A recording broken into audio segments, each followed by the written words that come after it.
Welcome to the Zero Academy. आज हम discuss करेंगे वेक्टर कैलकुलेशन में डाइवर्जेंस और कर्ल के बारे में। इससे पहले हम पहले ही देख चुके हैं कि ग्रेडियंट ऑफ वेक्टर क्या होता है, डायरेक्शनल डेरिवेटिव क्या होता है। तो इंट्रोडक्शन पार्ट हमारा पहले ही कवर हो चुका है। अब हम यहाँ पे कवर करेंगे कि उसके डाइवर्जेंस और कर्ल को लेकर। तो सबसे पहले जो आपको पहले से पता है और वो ये है कि डेल ऑपरेटर जो होता है, डेल जिसे हम डेल प्रोनाउंसिएट करते हैं, इसका वैल्यू होता है del upon del x i plus del upon del y j plus del upon del z k. ये हमें पहले से ही पता है कि इतना तो डेल होता है, क्योंकि पिछले वीडियो में हमने कवर किया है कि यदि कोई वेक्टर फंक्शन और स्केलर फंक्शन, दो टाइप के जो फंक्शन होते हैं, उसमें मान लीजिए यदि आपको स्केलर फंक्शन फाई दिया गया है और यदि इस स्केलर फंक्शन का डेल ऑपरेशन हम करते हैं, मीन्स डेल्टा के साथ यदि उसका हम मल्टीप्लिकेशन करते हैं, तो जो मिलता है उसे हम कहते हैं उसका gradient. Means gradient of phi क्या होगा? Del into scalar function. ये हमने किया हुआ है और हमें ये बात भी पता था कि स्केलर फंक्शन का ग्रेडियंट निकालने से वो किस में कन्वर्ट हो जाता है? वेक्टर फंक्शन में। फिर हमने देखा था कि यदि ग्रेडियंट हम निकाल लेते हैं किसी फंक्शन का, यदि उसका किसी डायरेक्शन में मल्टीप्लाई कर दें, किसी के डायरेक्शन में डॉट प्रोडक्ट यदि हम निकाल दें, तो उसको हम कहते हैं डायरेक्शनल डेरिवेटिव। ग्रेडियंट निकालना मतलब डेरिवेटिव। ये क्या है? ये डेरिवेटिव ही तो है। तो डेरिवेटिव में यदि हम कोई डायरेक्शन दे देते हैं, मीन्स ए कैप दे देते हैं, तो वो क्या कहलाता है? हमारा डायरेक्शनल डेरिवेटिव। इतना हमने पहले डिस्कस किया हुआ था, इससे रिलेटेड क्वेश्चंस हमने डिस्कस किए हुए हैं।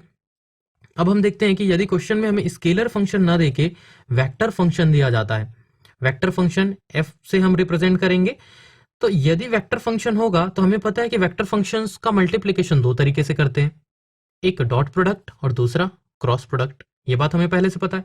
तो जो डॉट प्रोडक्ट जो होगा, इस डेल और इस एफ का यदि हम डॉट प्रोडक्ट लेंगे, तो ये जो मिलता है इसी को हम कहते हैं डाइवर्जेंस। जैसे उसका स्केलर के साथ प्रोडक्ट को ग्रेडियंट कहते थे, वैसे ही डॉट प्रोडक्ट यदि हम लेंगे तो उसको हम डाइवर्जेंस कहते हैं। अब हम देखेंगे कि ये था डेल एक वेक्टर, गिवन फंक्शन भी था एक वेक्टर। तो जब दो फंक्शन का यदि हम डॉट प्रोडक्ट लेते हैं तो जो आउटपुट मिलता है वो होता है स्केलर, इसीलिए डॉट प्रोडक्ट को स्केलर प्रोडक्ट भी कहते हैं। अब हम ये देखते हैं कि मान लीजिए हम डॉट ना करके क्रॉस प्रोडक्ट करते हैं। प्रोडक्ट करने के दो तरीके। तो यदि हम क्रॉस प्रोडक्ट करेंगे, क्रॉस तरीके से इसका गुणा करते हैं, तो उसको ही हम कहते हैं कर्ल। डॉट करेंगे तो उसको कहेंगे डाइवर्जेंस, और यदि क्रॉस प्रोडक्ट करते हैं तो उसे हम कहते हैं कर्ल ऑफ दैट फंक्शन।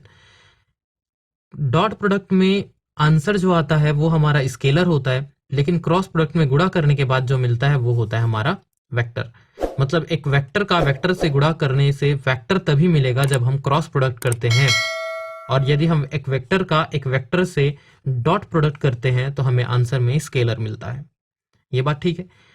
अब हम देखेंगे कि यदि किसी फंक्शन का डाइवर्जेंस जीरो हो जाता है, किसी फंक्शन का यदि डाइवर्जेंस जीरो होगा, तब उस फंक्शन को सोलेनॉइडल फंक्शन कहते हैं। क्लियर है कि किसी फंक्शन का यदि हमने डाइवर्जेंस निकाला और वो डाइवर्जेंस यदि जीरो होता है, इसका मतलब ये है कि वो फंक्शन जो है वो सोलेनॉइडल फंक्शन है। सोलेनॉइडल फंक्शन कहने का मतलब कि कोई एक फिक्स एरिया है, मान लीजिए एक ऐसा क्लोज एरिया है, इसमें जितना फ्लक्स एंटर कर रहा है एट अ टाइम, उतना ही फ्लक्स उससे बाहर हो रहा होता है, तो वैसे फंक्शन को हम सोलेनॉइडल फंक्शन कहते हैं। वहीं पर यदि हम कर्ल की बात करें कि यदि किसी फंक्शन का कर्ल जीरो हो जाता है, तो उस फंक्शन को हम इरोटेशनल फंक्शन कहते हैं। अगर जीरो हुआ तो इरोटेशनल, जीरो नहीं हुआ तो रोटेशनल फंक्शन। बात याद रहेगा, क्योंकि यहां से क्वेश्चंस हर बार आपके बनते हैं। क्वेश्चंस की ओर बढ़ते हैं। सपोज दैट आपको कोई क्वेश्चंस दिया गया है कि if any function f is equals to x plus 2i plus az i plus bx minus 3y minus z j plus 4x plus cy minus 2z k is irrotational vector, then find the constant abc। Questions को देखिए। Function आपको vector वाला दिया है, आई j के दिख रहा है ना, मतलब ये क्या है? एक वेक्टर फंक्शन है। उसके साथ ये क्या बोल रहा है? ये इरोटेशनल है। जब इरोटेशनल फंक्शन होगा तो हमें तो पता है कि उसका कर्ल 0 होता है, सीधी सी बात। तो सबसे पहले हमें क्या निकालना पड़ेगा, उसका कर्ल निकालना पड़ेगा। आसान सा है। तो by the definition of the curl हमें पता है कि जब हमें कर्ल निकालना होगा तो फंक्शंस के बीच में क्रॉस प्रोडक्ट करते हैं कि डेल क्रॉस एफ, यही करते हैं। डेल का वैल्यू आपको पता है इनटू एफ। अब क्रॉस प्रोडक्ट देखो, डॉट में तो सीधा सीधा होता था, आई का आई के साथ गुणा, जे का जे के साथ, के का के साथ। ऐसा इसलिए होता था क्योंकि i dot i is equals to आपको 1 मिलता था, वैसे ही जे डॉट जे आपको 1 मिलता था। तो जब क्रॉस प्रोडक्ट करते हैं तो आई जे के सबसे पहले ऊपर में लिख देंगे। लिखने के बाद उसके नीचे जो पहला वैल्यू है, पहले ये डेल्टा लिखा है तो डेल्टा में आई का जो कोफिशिएंट होगा उसको आई के नीचे, जे का जो कोफिशिएंट है उसको जे के नीचे, और के का जो कोफिशिएंट है उसको के नीचे। वैसे ही जो फंक्शन सेकंड मींस आपका जो दो मल्टीप्लिकेशन होगा तो जो सेकंड पार्ट होगा उस सेकंड में भी आई का जो कोफिशिएंट होगा उसको यहाँ पर, चूंकि क्वेश्चन जो है हमारा थोड़ा लेंदी है इसलिए आई के नीचे ये x plus 2y plus a z, वैसे j के नीचे b x minus 3y minus z, और k के नीचे 4x प्लस सी वाई माइनस 2z।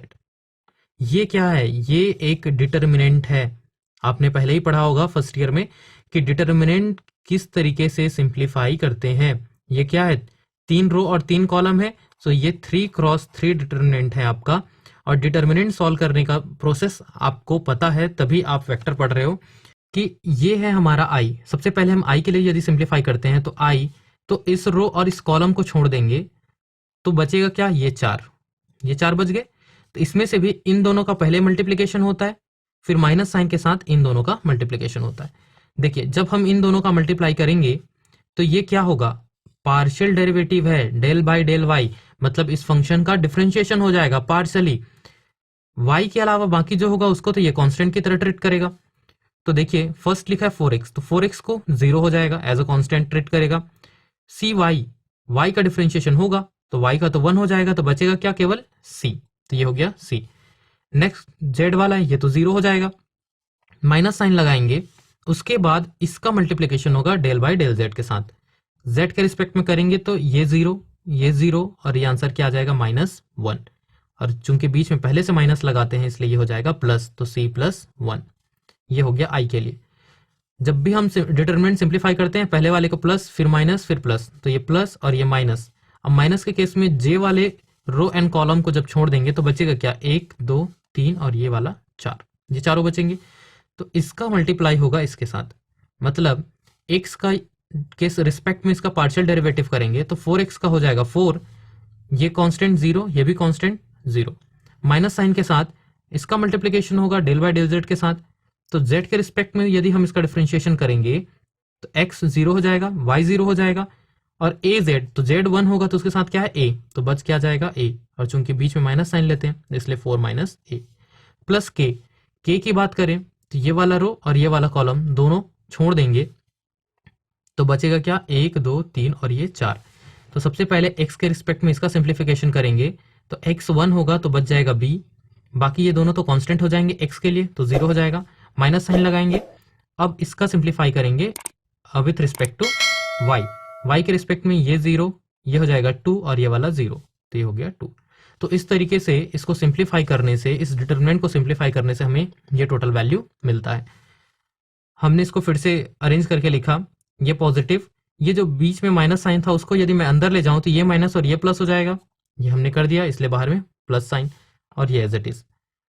आगे देखते हैं। हमें पता है कि यदि कोई वेक्टर फंक्शन इरोटेशनल होता है देन डेफिनेटली उसका कर्ल 0 होता है, ये बात तो हमें पता है। इसलिए curl of vector function f is equals to 0, ये होना ही होना है।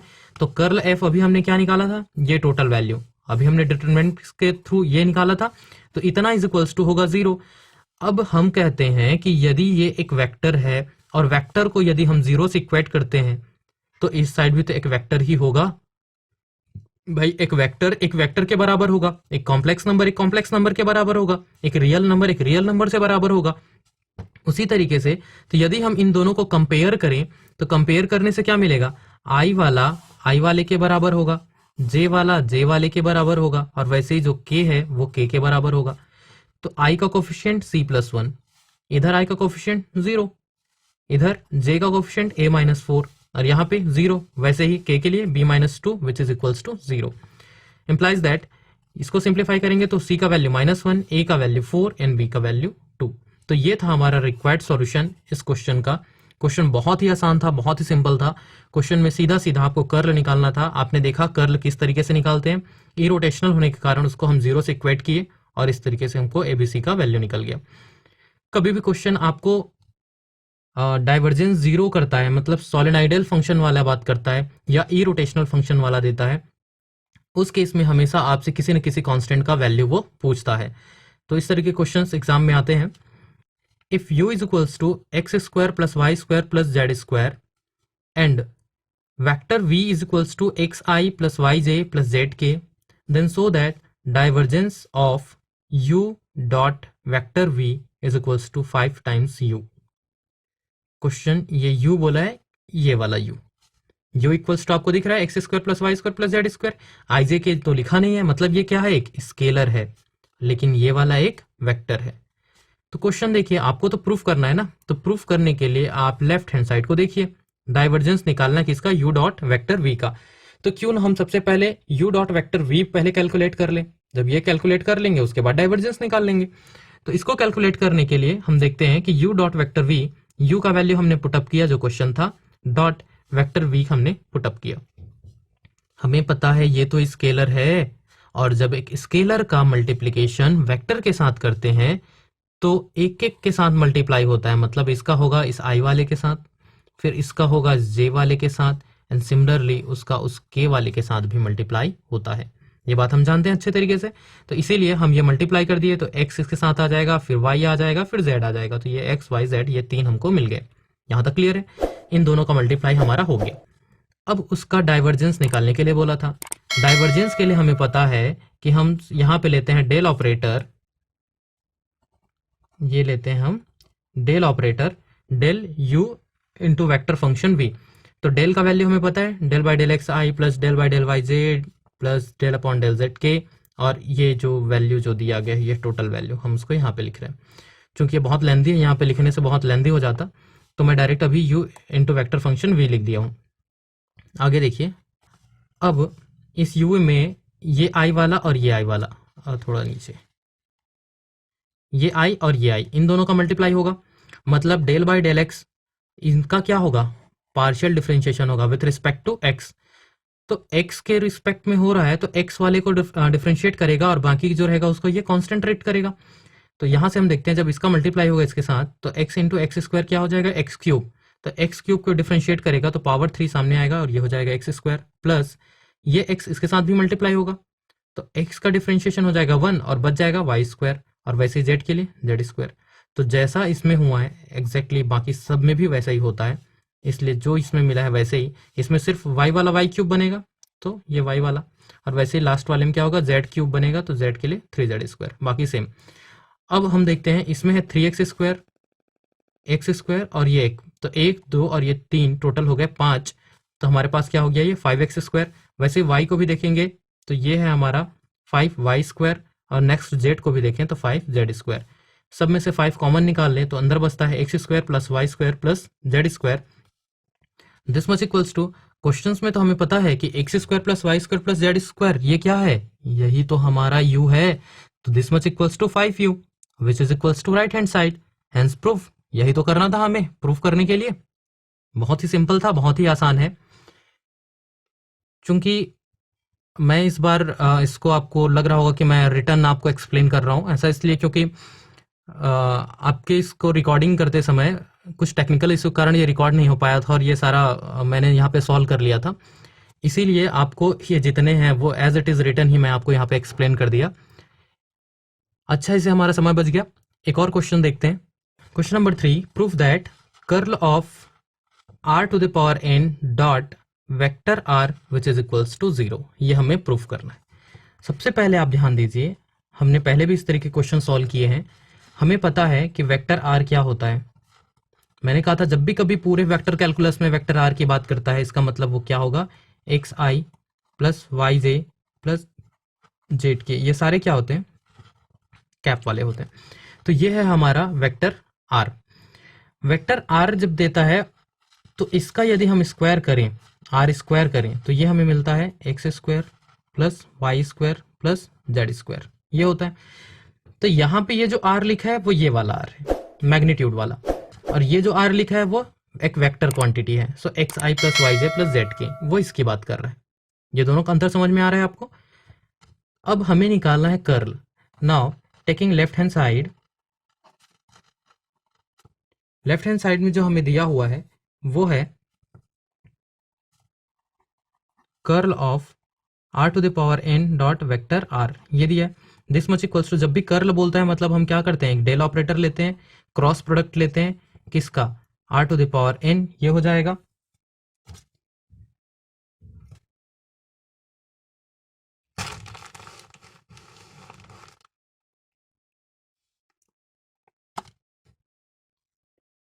इनटू आर वेक्टर क्या है हमारा, ये जो ऊपर में हमने जो लिया हुआ है, तो इसको मैं इस तरीके से लिखूं, x i plus y j plus z के, कुछ इस तरीके से। चूंकि क्रॉस प्रोडक्ट होता है, कर्ल मतलब क्रॉस प्रोडक्ट, तो क्रॉस प्रोडक्ट करने के लिए हमें पता है कि हमें क्या करना होगा, आई जे और के ऐसा लेके डिटरमिनेंट सॉल्व करना पड़ता है हमें। ये डिटरमिनेंट लेंगे, सबसे पहले क्या है, डेल ऑपरेटर है, तो डेल ऑपरेटर में आई का जो कोफिशिएंट होता है हमें पता है, इसके लिए क्या होता है, आई का coefficient del y del x, इसमें होता है डेल अपॉन डेल वाई और ये होता है डेल अपॉन डेल जेड, ये तो आप जानते ही हो। अब यहाँ पे देखिए आई वाला क्या होगा, r to the power n into x, r to the power n into x, ये आई वाला होगा।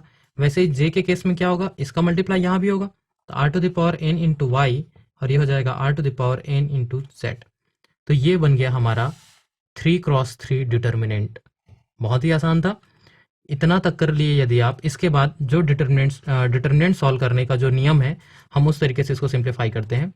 This much equals to i is equals to, मतलब सबसे पहले आई वाले के लेते हैं, तो आई के लिए तो ये रो और ये कॉलम छोड़ देंगे, तो बचेंगे कौन से, ये दोनों, ये दोनों और ये दोनों।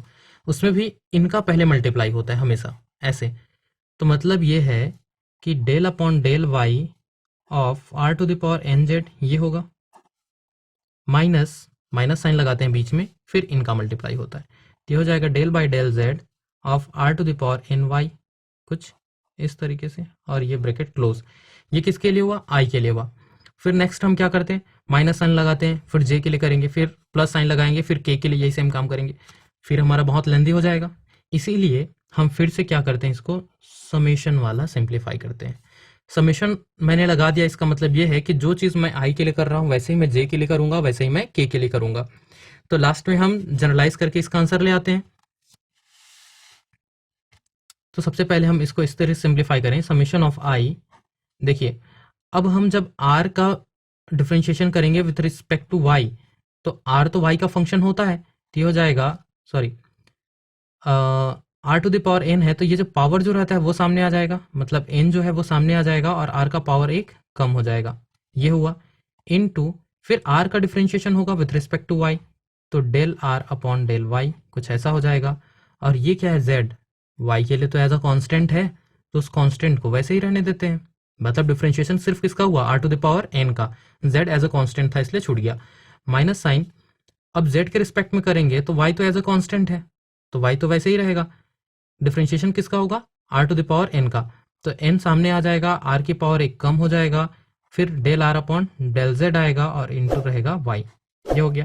This much equals to summation of i, यहाँ पे देखिए n r to the power n minus one.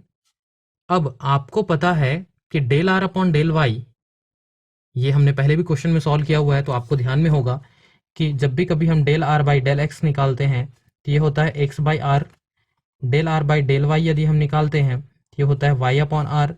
Similarly del r by यदि मैं डेल जेड निकालता हूँ तो ये होता है जेड बाई आर। तो ये तो हम पहले से जानते हैं, तो उस हिसाब से del r by del z का value, sorry del r by del y का वैल्यू ये हो जाएगा वाई अपॉन आर, ये हो गया वाई अपॉन आर और इंटू में है z, minus n into r to the power n minus one, del r by del z, del r by del z ये क्या हो जाएगा, z by r into y. अब देखिए ये क्या है, N r to the power n minus one, n r to the power n minus one same है, y into z divided by r divided by r, ये तो exactly same quantity है, ये और ये दोनों सेम है, तो दोनों एक दूसरे को सब्सट्रैक्ट करके क्या करेंगे, summation of I into zero. तो बाबा जब ये जीरो है, आई के साथ मल्टीप्लाई होगा तो ये सारा टर्म तो जीरो हो जाएगा। अब समेशन रखने का मतलब ही क्या है, जैसे आई वाला जीरो हुआ वैसे जे वाला भी जीरो हो जाएगा, वैसे के वाला भी जीरो हो जाएगा। मीन्स टोटल कितना हो गया, जीरो हो गया। और यही तो प्रूफ करना था, राइट हैंड साइड हमारा यही था, हेंस प्रूव्ड। था बहुत ही आसान, बस थोड़ा सा ध्यान बनाए रखना है आपको।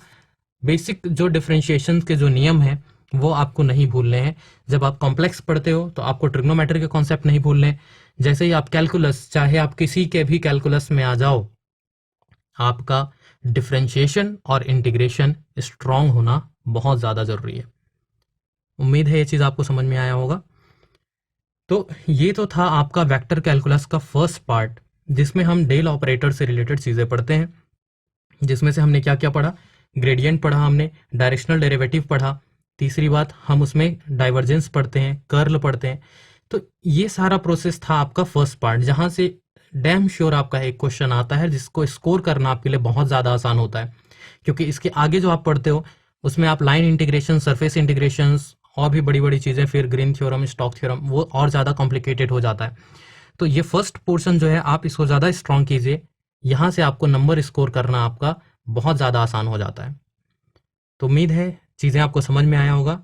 हर बार की तरह फिर से कह रहा हूँ, कुछ भी डाउट होता है या कोई सा भी क्वेश्चन इन टॉपिक से रिलेटेड आपसे जो नहीं बन रहा है, आप मुझे कमेंट बॉक्स में बताइए, मैं उस क्वेश्चन को एक्सप्लेन करके दूसरा वीडियो अपलोड कर दूंगा।